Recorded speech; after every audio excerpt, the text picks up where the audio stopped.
display, it didn't take long to see which energy guzzlers were costing the most money. Aha! Now Gaz and Lecky don't stand a chance. The Harrisons are determined to keep their energy waste to a minimum. Contact your energy supplier today about getting your smart meter at no extra cost. Creating a perfect holiday with Travel Republic is just like creating anything. You start off with the basics, like, I want a beach holiday. Then you add a little more. A 4-star hotel. Then you add a few more flourishes. Near the beach, a local restaurant, flights from your favourite airport, and it's all been reviewed by people like you. And before you know it, you've made something really special. Book your perfect holiday. Search Travel Republic now. Travel Republic, yours for the making. At or protected. Hello, I'm a new idea. Your competitors don't know about me yet, but you will if your phone system is a Vonage phone system. That's because Vonage call plans start from just £12 a month. So instead of watching the minutes, you'll be looking out for new ideas like me that'll grow your business. Answer every opportunity with Vonage.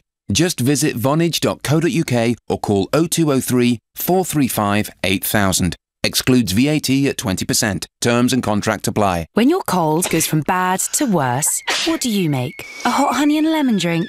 That won't cut it. Try Strong Stuff, Day and Night Nurse. Its 24-hour relief can knock out your worst symptoms, helping you to sleep well. Day and Night Nurse capsules, only available at the pharmacy counter. Refers to having capsules for day and night for cold and flu relief. Always read the label.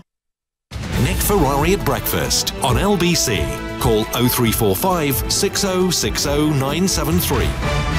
It's 8:33. We'll come back to our conversation concerning the problems, the horrific death toll now in London, the knife crime and that ghastly 17-hour period over New Year's Eve. But on to other matters, and if, like me, you've been watching local and general elections over the years, you'll notice that one issue that has really suddenly started to get to the top, that it's fair to say possibly wasn't seen in such importance years ago, is the issue of housing. So how do you respond to news that more than 11,000, or rather the lack of housing, it should be said, more than 11,000 homes across the country have been lying empty for longer than a decade, despite the housing crisis and rising homelessness? That research has been put together by the Liberal Democrats. The party leader, Sir Vince Cable, of course also Lib Dem MP for Twickenham, is in the studio with me now. He's here to take your calls. I should say it's your opportunity to put your calls to Sir Vince Cable. So start ringing that number now or sending in your emails, your texts and your tweets, and I'll put those to Sir Vince. But let's start with this. It's the second lead on the front page of The Guardian. Firstly, Sir Vince, welcome and Happy New Year to you. Thank you for coming by the studio. Happy New Year to you. Thank you, sir. What put you on getting these figures together? Where did you get the idea from? What did you think you might unearth? Well, it's the kind of research we do routinely, but I think we've become increasingly conscious of homelessness as an issue. As it happens, just before Christmas, I went out round your studios, as it happened, with the St Martin's in the Field team. It's quite horrific, actually, the number of people around Leicester Square, Covent Garden, down by the river, who are just sleeping rough. A mixture of reasons, the long-time homeless people, survive on Big Issue, but there are a lot of others, just young people who are not on drugs or drink. They just couldn't find work. They've just fallen through, haven't they? They've fallen through the net, or they caught up with this new universal credit, a few weeks without cash, couldn't pay a landlord, having to sleep rough. So we've got this massive problem, and then we're contrasting it with this story this morning that all over the country you've got large amounts of property just sitting idle. I mean, the extreme cases, the properties have been left for 10 years, but there's about 200,000 have been left for over 6 months, and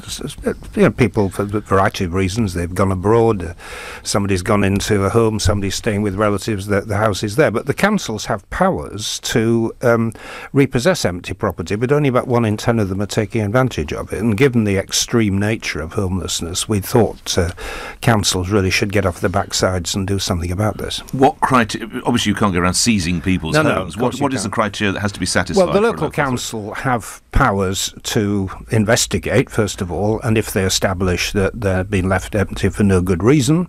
So if someone's trying to rent their late dad's house or something like that, and they just can't get a tenant, the local authorities no, obviously that. They wouldn't. No, right. They would only intervene in fairly extreme cases where it looks as if there's no prospect of a good use being put there. No, they're not treating people. And the ownership stays with the person, does it? It can do, or they can. can effectively be subject to compulsory purchase. I mean, basically compulsory purchase is the way that councils do this. Yeah. Okay, so what do you hope will happen as a result of this research that you've done? Well, I hope that a few more councils will realise that they have the powers they do, and certainly in many parts of London, other big cities, where the homelessness problem is most extreme. This is where a lot of the empty property is. And admittedly, it doesn't solve the problem. You've got to do much bigger things. Councils have got to start building again for rent. We've got to make house building a much easier process. But, you can alleviate the problem if you use some of the empty property you've got. Lastly, whenever I get into this issue and I discuss it with my callers or other people, I'm struck by how many of the poor folk out there freezing are ex-service personnel. Do you think we do enough as these men and sometimes women leave the army, leave the navy, are we doing enough to sort of give them life? Because their whole life has been led for them, haven't they? 3 square meals and a bed each night, which in the barracks, which works. No, I don't think we do enough for them, and they're often magnificent people, and they've given risked their lives for the country in and now they're sleeping in Charing Cross. Exactly. A lot of it's tied up with kind of mental illness. A lot of them have found, being in Afghanistan, Iraq, they've been, knocked sideways by it. PTSD, presumably, post-traumatic. In many cases, and they haven't got the support and the treatment they need. It really, they should be top priority. So the military should, in a way, need to look at itself as they let these blokes and women go. Well, the military clearly do have responsibility, but I think, once people have left the services, it then falls back on the rest of us, doesn't it? It's the rest of society who have to look after them. Let's get to the cause, and indeed the first call is going to be about something you discussed as you walked in the studio just now, which is we understand around 40 protests going on. In fact, one I'm looking at live and I'm monitored now at King's Cross in London. Dean is in Plymouth about this. This is about the railways. Dean, your call and question to Sir Vince. Good morning to you. Yeah, good morning, Nick. Good morning. Good morning, Vince. Happy New Year. Thank you. I worked on the railways from 2010 to 2015 and systematically have seen the rip-off of customers. I would like your take. I would just like to know your thoughts on renationalising the railway. Well, the strange thing is that the railway network, Network Rail, is already nationalised. People tend to forget that. It was done quietly one night by the government statistician because they realised that actually railways ultimately depend on the government, and it was taken. It happened when George Osborne was Chancellor. He kept quiet about it, didn't want to be accused of nationalising the railways. The Labour Party kept quiet about it because it pinched one of their best policies. But no, the railway system, the network, is already nationalised, but the franchises, the Stagecoach, the Virgins, they're still under private ownership. Some of them are run well, some of them are run badly. I mean, I think one of the things that will infuriate my residents in South West London is that they've just had a change of franchise to something called South West Railways, and their fares will be going up this morning, 3.5%. At the same time, the service is absolutely dire. They're not quite sure who to blame. Sometimes it's signalling and it's the track, and sometimes it's the fact that the new franchise people haven't got their act together. Response from you, Dean? Basically, I think it's a no-brainer. I mean, 60% of nearly 60% of the railways is run by foreign-controlled companies, and all the profits is subsidised in countries abroad. We got one of the dearest rail fares in Europe, and I think it's about time now. At least then, government would be able to account no matter what colour was in if it was nationalised. And the argument from the Tories is, more, and this Mr. Plummer this morning was more people use the railways. Well, that's a no-brainer because since 1992, and let's be fair, Thatcher, or in the 90s, Margaret Thatcher didn't want to nationalise the railways. It took John Major. Okay. And basically, since 1992, I mean, let's look at the population of the country. It's gone up, is it 10 million? So there's bound to be more. I don't think it's quite 10 million. The Mr. Plummer to whom you refer is Paul Plummer, who's Chief Executive of the Rail Delivery Group. He was speaking at London Bridge, which, of course, has been opened after major redevelopment and a lot of years' work. Just a quick sum. How do you think, and thank you for your calling, do you think there needs to be some form of legislation? There's reports today that some rail bosses are making almost Premier League-style salaries, while, as you rightly point out, their commuters, the people who pay their salaries, are standing on freezing platforms, not getting a seat and paying more. Well, I think the real regulators, and behind that, the government, that's Chris Grayling, have got to be a bit tougher in all this. I think one of the interesting things that came out of Lord Adonis's resignation, he got buried in all the stuff around Brexit, but he was making the point that the people who are running, I think it's the East Coast Main Line, which were, Stagecoach and Virgin, are getting a very, very generous deal. They're effectively being bailed out by the taxpayer while underperforming. And if you're going to have private enterprise doing the franchises, they've got to be subject to some very tough disciplines in the interests of the taxpayer and the rail user. At the moment, they've been let off the hook. Let's go to other calls. Samir is in Edgware, and you're through to Sir Vince. Go ahead, Samir. Oh, Happy New Year, Sir Vince. My question is in two parts. It's just basically asking you to stop being condescending towards those people who voted for Brexit. You try not to be, but anyway, go ahead. The first point is that you always use the phrase people or the public didn't know what they were voting for. No, I don't think I've ever said that, but anyway, go ahead. So I wish you would stop using the word public or people. What you mean is Brexiteers didn't know who they were voting for or didn't vote to make themselves poorer. And secondly, on the referendum, again, you use the people should get a chance to have a second review of this. The Remainers, logically, have already voted no. So again, your referendum is aimed at the Brexiteers, and I wish you would come clean on this. Well, I think there's a whole string of things there. I mean, things you've attributed to me which are simply not true. And no, we have had a referendum. It did come to a conclusion. I'm not seeking to reopen that. The government are now trying to negotiate a Brexit. It could turn out to be good. It could turn out to be bad. My simple point is that at the end of it, when we know what Brexit means and people have a better idea about whether it's going to be good or bad for the country, they should then have a choice. Do they want to push ahead with what's been negotiated or stay within the European Union, exit from Brexit? So it is actually respecting the public. It's not doing what you're suggesting. With due respect, you use the word people having a vote. Again, you mean the vote is for the Brexiteers to change their mind. Because but people can change their mind in both directions. They may well do. I think you are hoping, because human nature dictates that if you've already lost one battle, the chances are the Remainers, very few, will vote against themselves at the second time. They won't want to prove themselves in their subconscious that they were wrong the first time.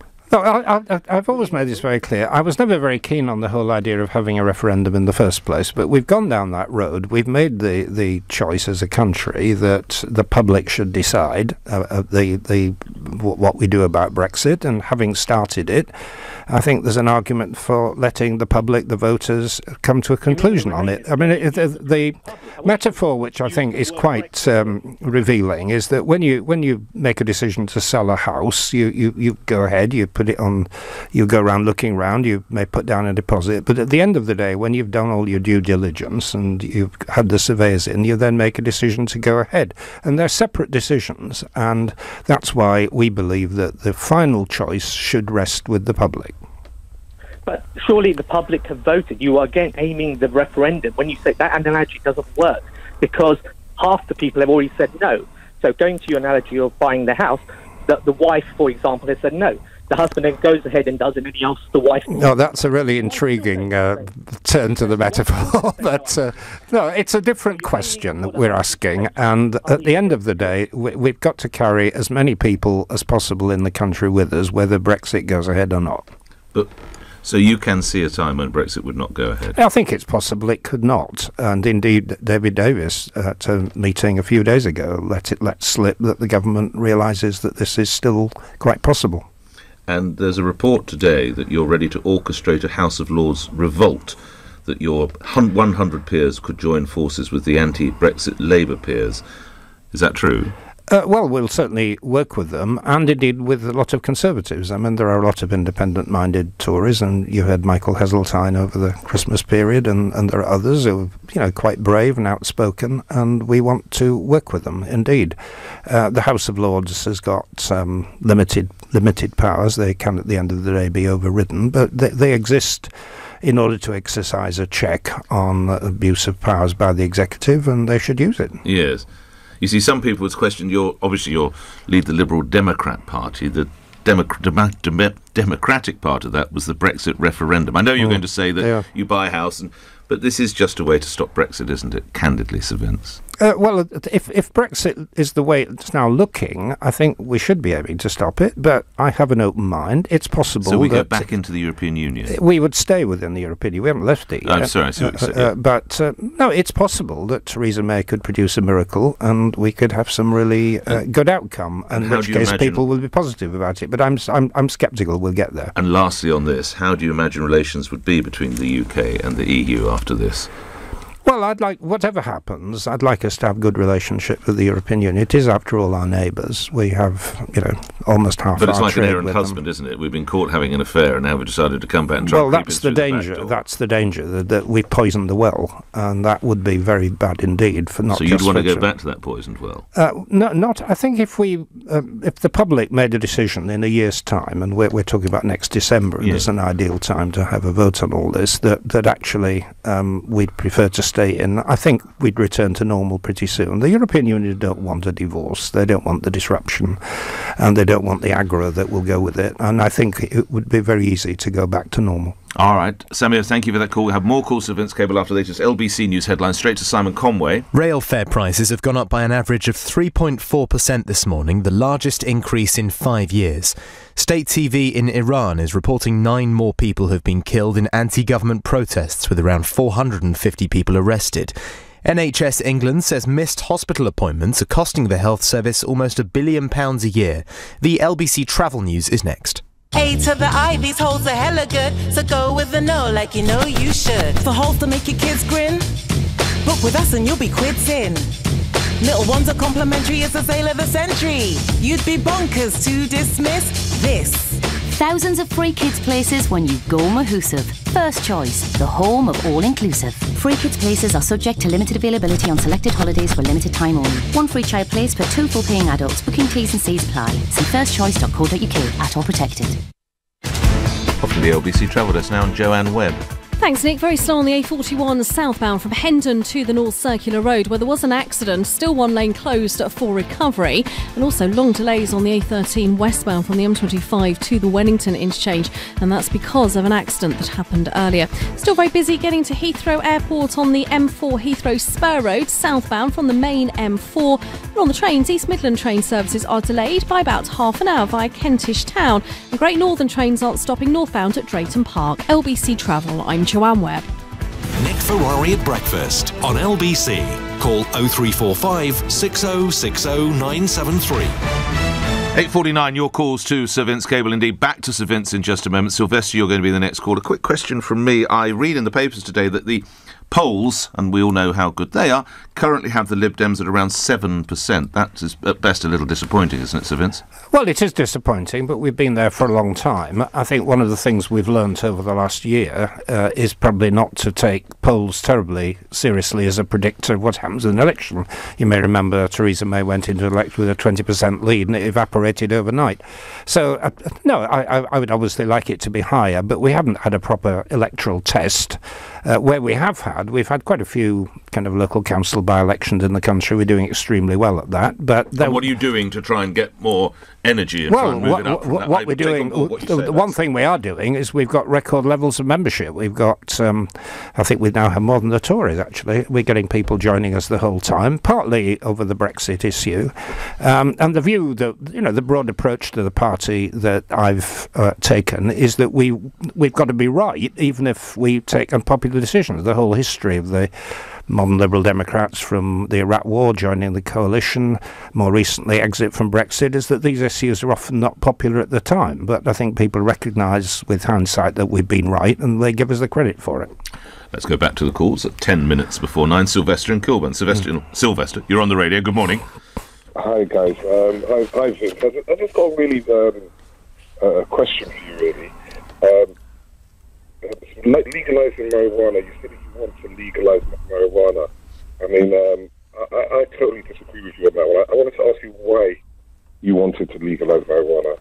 Well, this was something that was in our manifesto. I mean, I'm not for drugs. I mean, I'm a real Puritan about these things. I've never got into drugs and don't want other people to.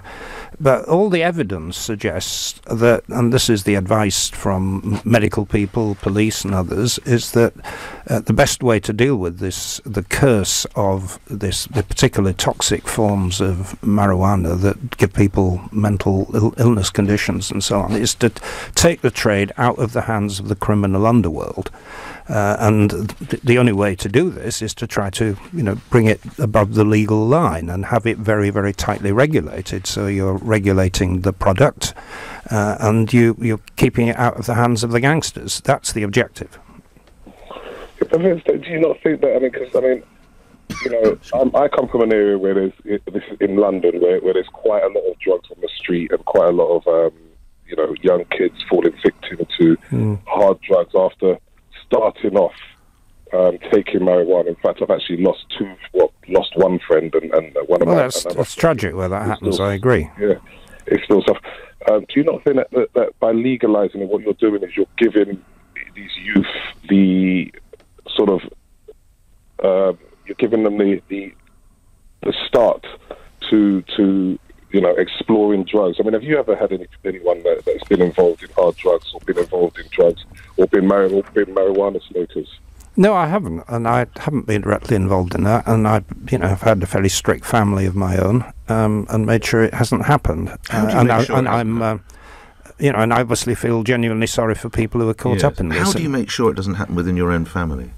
Well, I think, parents have to be very vigilant, make it absolutely clear that this is wrong, and that it's actually potentially very damaging to your long-term future. So in some instances, is it parents are to blame? I'm not blaming parents, but parents have to give a lead. I mean, very often, of course, kids take advice from their friends rather than from their parents, and it's very difficult to get to grips with that once you get into a gang mentality. But we've got to spell out to people that drugs can do serious damage to you. I mean, I've seen many cases locally with young people who got into skunk. These very potent varieties of marijuana. They've now got psychosis, serious psychological conditions. They're going to be stuck with it for years.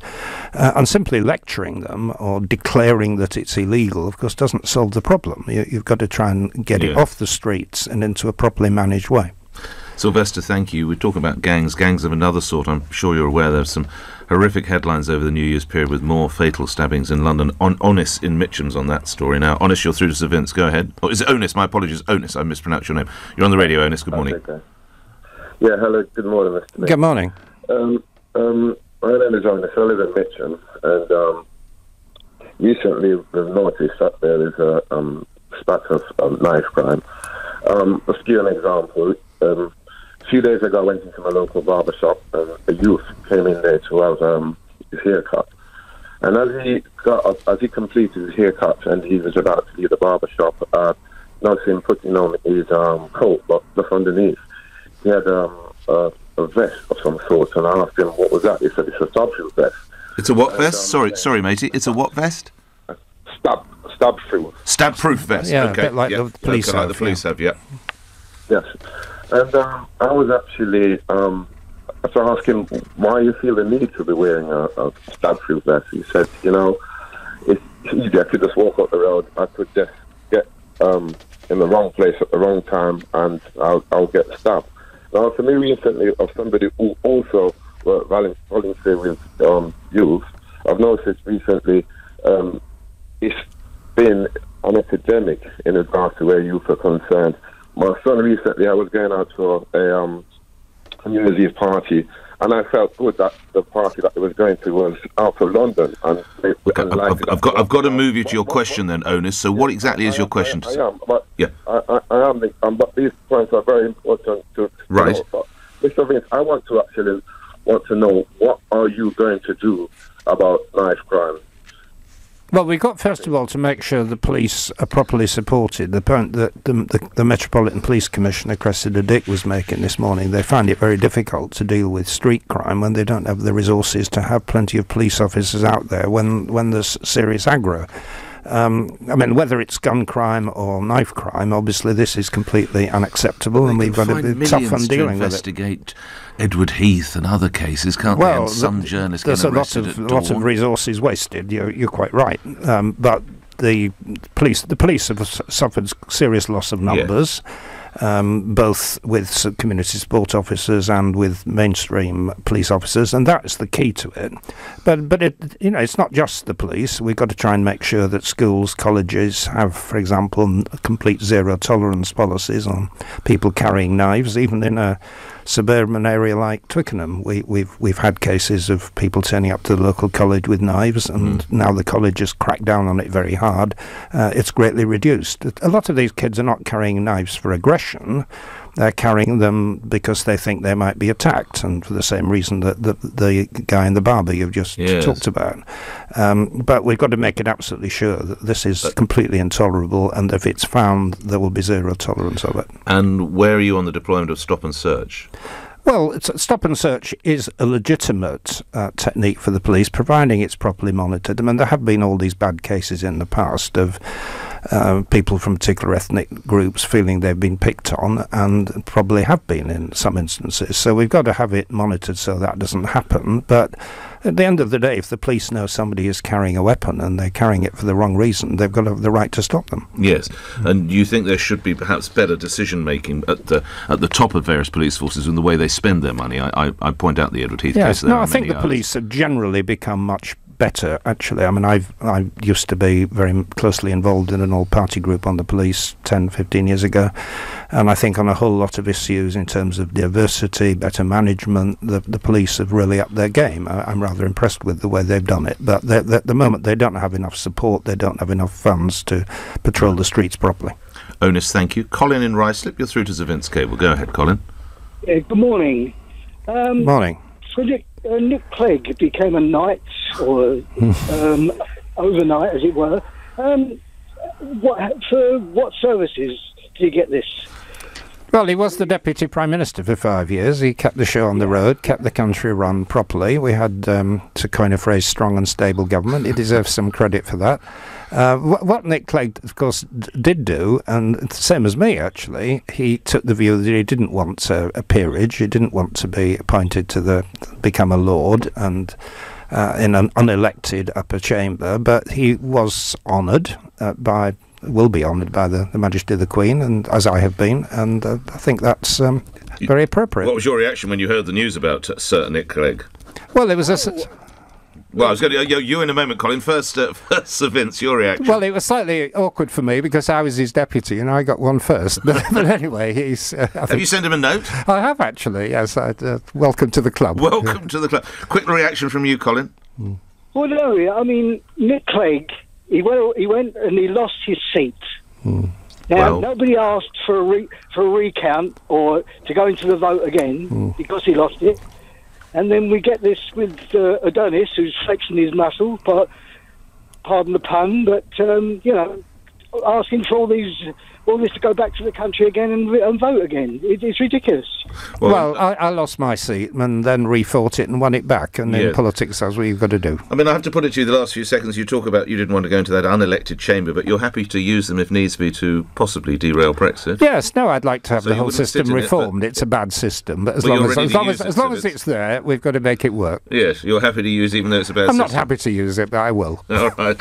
Sir Vince Cable, thank you for coming in. The leader of the Liberal Democratic Party, of course, Lib Dem MP in Twickenham. Happy New Year to you. Thank you, and Happy New Year. You're listening to LBC. It's 9 o'clock. News is next. On FM, online, on your mobile, and on digital radio. Leading Britain's conversation. This is LBC. From